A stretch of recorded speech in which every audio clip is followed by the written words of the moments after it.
Frank Seravelli recently revealed that Tom Fitzgerald wants to go big game hunting. Is that plausible? And who's on the chopping block? We have a lot to break down in today's episode of Locked On Devils. Buckle up, everybody. You're Locked On Devils, your daily podcast on the New Jersey Devils. Part of the Locked On Podcast Network, your team every day. Hi, this is Bryce Salvador, and you're Locked On Devils with Trey Matthews. Elliott scores! Oh, Stevens stepped up, nailed it. Brodor's got the puck. What a shot. The Devils win the Stanley Cup. Alrighty now, what is up, New Jersey? Welcome back to the Locked On Devils podcast here on Locked On Network. I'm your host, college hockey play-by-play announcer, Devils Wire for Pucks and Pitchforks, and also part-time credential media member, Trey Matthews. We got some new insight regarding Tom Fitzgerald and his off-season plans. Courtesy of Daniel Amoya of the Hockey Writers, he put this out on X and said, on Daily Faceoff Live, Frank Seravelli said, a general manager messaged me yesterday and said that the New Jersey Devils are looking for a top six forward, a bottom six forward, a top four defenseman, a bottom four defenseman, and a goalie. A large offseason wish list indeed. And that was put out on social media on June 14th. And that sort of changes the landscape of silly season for the Devils. The last few weeks, that's all I've been talking about. Certain trade scenarios, free agent scenarios that the Devils could possibly explore. I talked about the improbability of Brady Tkachuk being dealt to New Jersey. I talked about Patrick Laine wanting a fresh start. One of the major topics I've been discussing is Jacob Markstrom and what his situation is looking like in Calgary. And I even entertained why not reunite with a former Devils player. Some names I brought to mind were Stefan Nason. That's the name I would look at the most. Adam Henrique, but that seems more like a fan service. And Tomas Tatar. Sometimes you can't really repeat the past, but Tatar was pretty solid on the line with Hischier. Once again, so that way I don't get any slack, I said reunite with one of those players, not all three. That's an impossibility and not likely to happen. All right, a few weeks ago, I actually did speak with Tom Fitzgerald shortly after the Sheldon Keefe introductory press conference, and I asked Fitzgerald, what is his offseason plans looking like? And he gave a pretty vague response. He just said, baby steps for the time being. And keep in mind, Frank Seravelli was basically saying that he got this information from another GM. We don't know what the offseason mindset is like for Fitzgerald, but I think we can all make an educated guess that the Devils definitely need a shakeup. And they need better goaltending. They need more depth defensively and offensively. But this inside information from Seravelli kind of changes things in more ways than one. Because during my silly season discussions, I've been talking about some players that are safe and players that might be on the hot seat. And when you go down the list of Devils players, their trade options are looking more and more scarce. Who are you willing to sacrifice in order to get a big name player? Because similar to what Amoya said in his tweet, a top six forward, that's going to cost you. A top four defenseman, that's going to cost you. And a goalie, that's definitely going to cost you. And keep in mind that Fitzgerald could be eyeing free agency. Not all of this has to come via a trade. But in order to get some of those options, you are going to have to break the bank in terms of paying the player or trading for the player. So it's pretty much pick your poison. And just to keep you honest, just because Fitzgerald is asking for those types of players doesn't mean he's going to get it. He might get one or two, or he might not get any of them. That's just worst case scenario. But I do think Fitzgerald has a few tricks up his sleeve. And similar to what I just alluded to, I've been going down the list of players that might be on the hot seat for Devils, but really the only name that came to mind was Alexander Holtz. It doesn't seem like the franchise is really that big on him. It seems like despite being a solid goal contributor, Holtz has a tendency to make boneheaded moves defensively and also puck handling wise, which makes it easy for him to be benched and not really be given the ice time that he might deserve, because when he's in Utica, he's like a point per game player. But when he's in the NHL, he's pretty much just a filler. And if he makes a mistake or two, you can best believe that his ice time is going to go down. That was really the only name that came to mind. But since that information is now out there, that kind of changes a lot of things. So in this segment, I'll focus on the forwards. Then in the second segment, we'll look at some defensemen and possibly some prospects that might come to mind. And then in the third and final segment, something that I've actually been enjoying doing on this show the last few days is talking about the Stanley Cup Final. Aside from being Devils fans, I'm sure a lot of you are just hockey fans in general. I'm no exception, and I've been enjoying talking about the Stanley Cup Final on this show and hearing some of your guys' response in the comment section if you're watching on YouTube. But we'll get to that to close out today's show. Let's look at some forwards that could be on the hot seat for Devils. And keep in mind, I'm just changing my opinion in terms of like what the Devils might try to do if they want to get those top-notch assets. All right. So when we look at the core, Timo Meier, Jack Hughes, Jesper Bratt, Nico Hischier, I think it's safe to say that none of them will be brought up in trade scenarios. Timo Meier, he has a no-movement clause that will kick in on July 1st. Same with Jesper Bratt. Nico Hischier has a modified no-trade clause, but he's the captain of this team. You don't really see teams trade away their captain too often. Fun fact for you, Jack Hughes does not have a no-movement clause for the time being. He has a modified no-trade clause that won't kick in until the 2026-2027 season. Theoretically, the Devils could trade away Jack Hughes, but we all know that is not going to happen. But I found that a little interesting when I was doing some more research. And when looking at some other options, here's a name that I brought up in one of my more recent episodes, and that is Andre Palat. A lot of people want Andre Palat gone, and I understand why. He's anywhere from solid to mediocre, and he does step up his game come playoff time, but he's not worth a cap hit of $6 million for the next 3 seasons, let's be real. And I'm sure if his contract was like split in half, I don't think too many people would complain. And I said, like, if you want Andre Palat gone, it's going to be a headache and a half. Andre Palat most likely will leave New Jersey when Andre Palat wants to leave New Jersey. But here's the thing. If Fitzgerald is really big game hunting, could he include Andre Palat in a trade circumstance? You would be limited because he has to sign off on that. And I think the only way in which Andre Palat would waive his no movement clause is if he's traded to a playoff caliber team. That's the only way I see it, because he's not going to waive his no movement clause to be dealt to Calgary and the Devils get Jacob Markstrom. That's not going to happen. I think Andre Palat wants to be with a winner because that's what he's been accustomed to his whole career. He has 2 Stanley Cups as a result. Erik Haula, he has 2 years remaining on his contract. This might surprise a lot of people, but Erik Haula, he too also has a no trade clause. Could you move Erik Haula? I mean, theoretically, I guess you could, but he would have to sign off on that. And Erik Haula, his entire career, with the exception of this past season, he has only missed the playoffs 1 time. And that was due to injury when he was on the Vegas Golden Knights during the 2018-2019 season. That Vegas Golden Knights team still made the playoffs.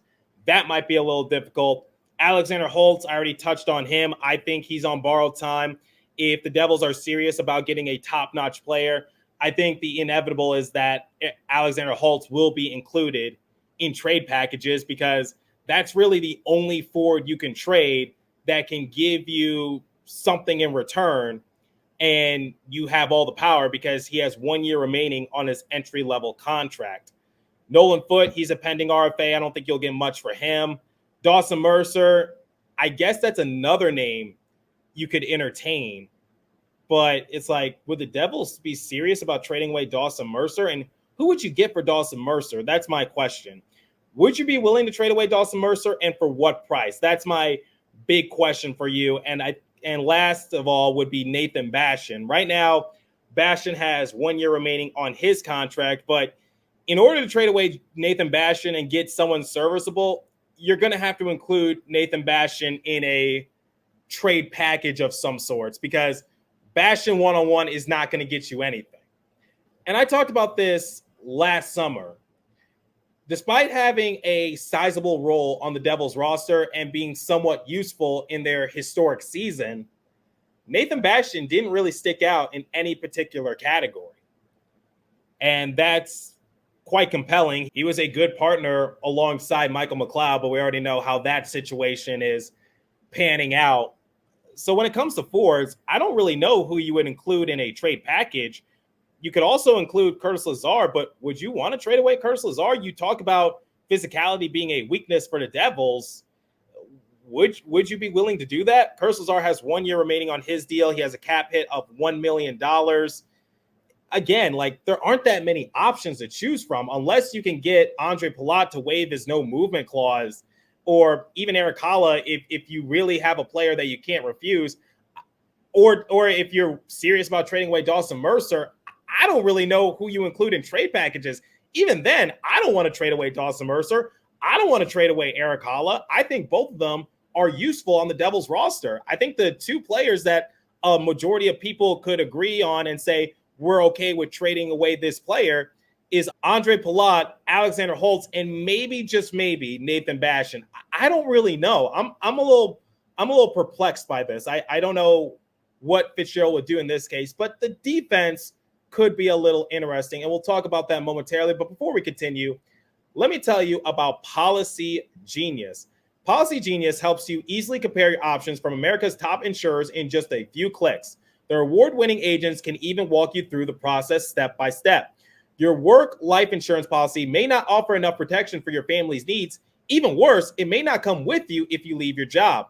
Policygenius has no incentive to recommend one insurer over another, so you can trust their guidance. They have thousands of 5-star reviews on Google and Trustpilot from customers who found the best fit for their needs. Get peace of mind by finding the right life insurance with Policygenius. Head to policygenius.com or click the link in the description to free up life insurance quotes and see how much you could save. That's policygenius.com. Okay, we focused on the forwards. Now let's look at the defensemen. I've been saying the last few weeks that I don't think Tom Fitzgerald should include any defenseman in trade packages. For example, if you trade away a defenseman for Jacob Markstrom, yes, you might be upgrading your goaltending tandem in Jake Allen and Jacob Markstrom. But the problem is you're hurting your depth in terms of defensemen. And as we all know, if you have a weak defense, it doesn't matter if you have strong goaltending, because that can only carry you so far. I said that the Devils need to keep their inventory and add more to it, so that way it's a little stronger. But considering the fact that Tom Fitzgerald is supposedly looking for a top 4 defenseman, something tells me that he might include one of the defensemen to get an upgrade. Who is that going to be? Well, we know that's not going to be Dougie Hamilton. Hamilton has a cap hit of $9 million for the next 4 seasons, and he has a no movement clause.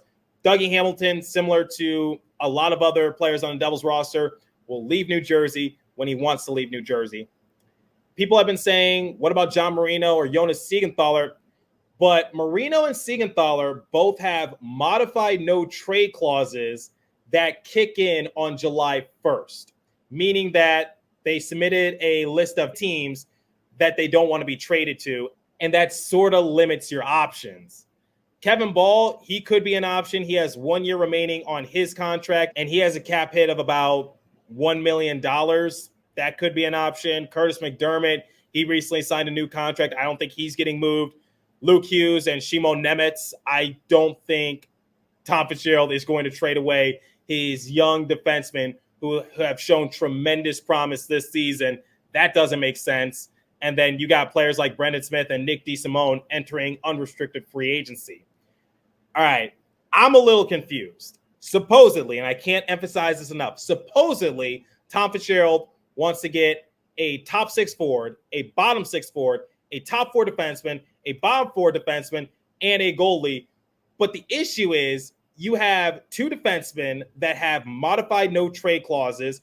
You have 2 other defensemen that are still on their entry-level contracts, and you're going to have to sign them to a lengthy extension, because if you're not going to do it, trust me, there's going to be a bunch of other teams that would want Shimon Nemitz or Luke Hughes on their roster. And then when it comes to forwards, Timo Meier, Jack Hughes, Jesper Bratt, Nico Hischier, are you going to trade away one of your core pieces? Once again, that's easier said than done. With the exception of Jack Hughes, all of them have either a no movement clause or a modified no trade clause. And then for Andre Palat, no movement clause. Eric Haula, no trade clause. Kurs Lazard, he's not going to get too much. Alexander Holtz and Nathan Bastion, you're going to have to include them in some sort of package deal. Are you going to look at free agency? But then again, how do you clear up that money? Money doesn't just grow on trees. And you have to re-sign Dawson Mercer as well. I'm a little confused, and I don't know what Fitzgerald has in mind. I do anticipate for him to make a move, but it's going to be way easier said than done, and that's what's concerning me a little bit. I know that something might be in the works, but if I said it once, I said it 1,000 times, it's not going to be easy. And that raised the question, how are you going to clear up that cap space in order to get those said players? Essentially, you're clearing house. And here's another concern I have. The Devils are still a very good team. The problem is they were just hit with the injury bug, and you just have to make a few adjustments. You just have to find someone cheap in the market, and there you go. You got a bottom six player. Or when it comes to defensemen, I'm sure there's a lot of physical defensemen that might be available in the market. You could re-sign them cheap. And then when it comes to a goalie, I think that's where you're going to have to sacrifice some of your precious assets. And then if you're looking for a top four defenseman or a top six forward, I don't know what you're going to get. I mean, you already had like Tyler Toffoli, and that didn't really work out all that well. Toffoli was good from a statistical standpoint, but once he left, Dawson Mercer and Timo Meier, they saw their production go up a little bit more. Remember, too many cooks in the kitchen.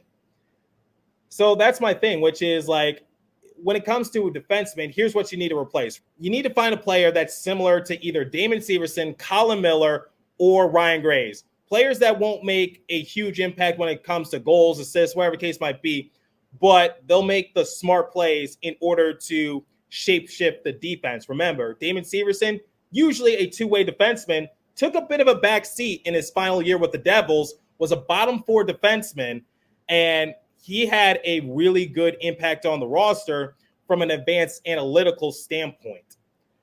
That's my thing. I'm not trying to be a Debbie Downer or anything. I'm just a little confused as to what direction is Tom Fitzgerald trying to take this in, because he doesn't need to clear house here. He just needs to make a few adjustments, get a goalie, get some more depth defensively, get a bottom six forward to replace Miles Wood and Michael McLeod, and you should be good to go, because this Devils team, they're not bad. They just unfortunately got hit with the injury bug, and they were never all that consistent, and you got a good head coach in Sheldon Keefe now. That's my mindset. And when we look at prospects, the well is kind of running a little dry. Who are you going to trade away? Graham Clark, Shane Bowers, Akira Schmid, Nico Dawes, Brian Hallinan, Max Willman, Santeri Hatakka, Lenny Haminaho, Seamus Casey.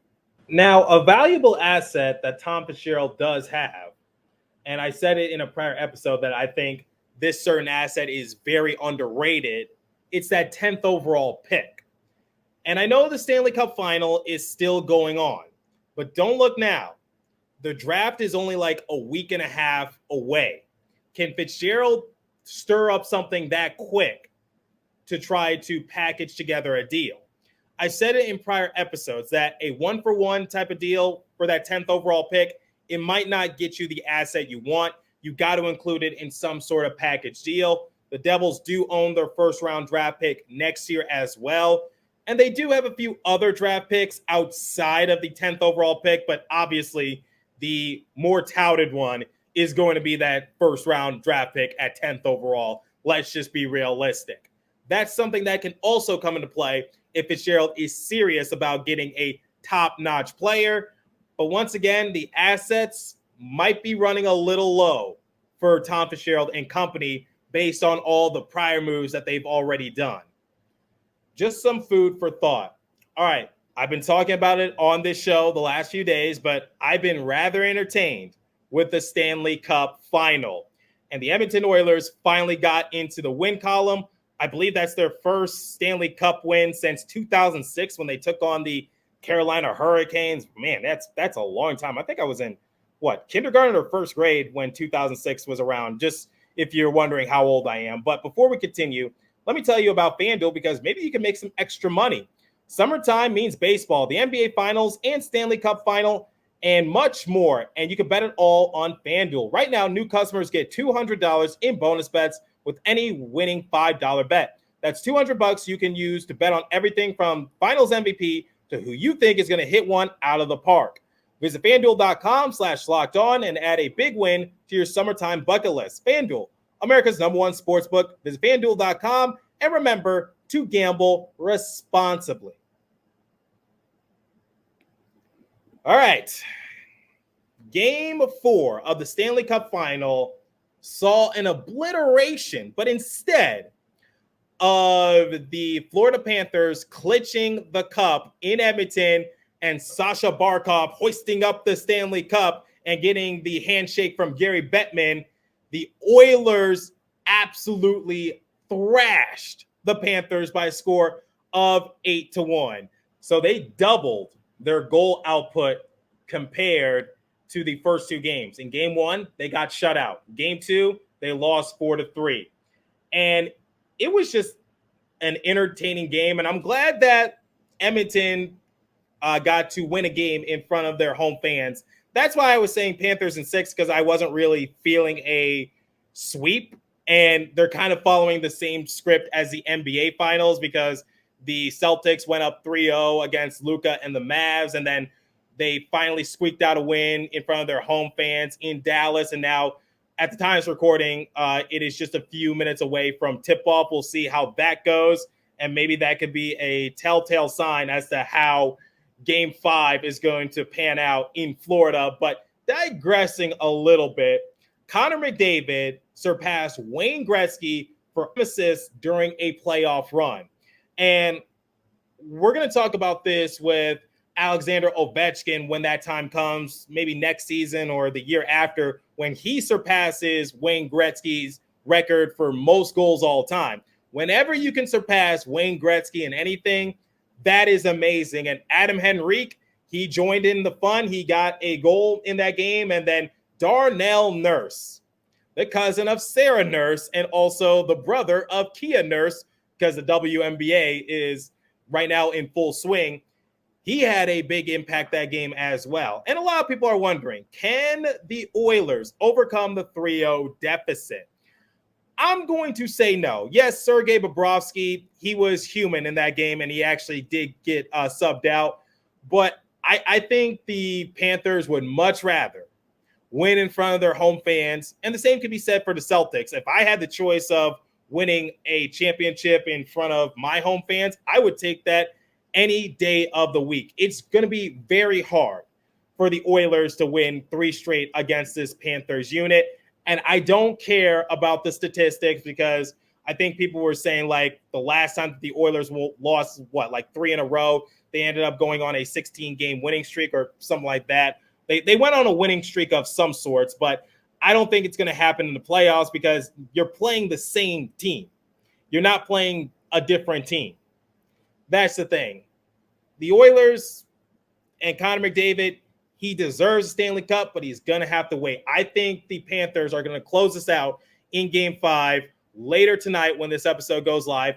That is my opinion, and you can take that bet to FanDuel. I'd say Panthers in 5. Originally, I said 6, but I feel like the Panthers are going to brush off this defeat, and they're going to skip the BS, and Paul Maurice and company, they're going to close it out in Florida, and the Rats are going to rain down heavily once Game 5 concludes. I am guaranteeing a win for the Panthers. Hopefully this does not come back to bite me, but I am feeling it for some reason.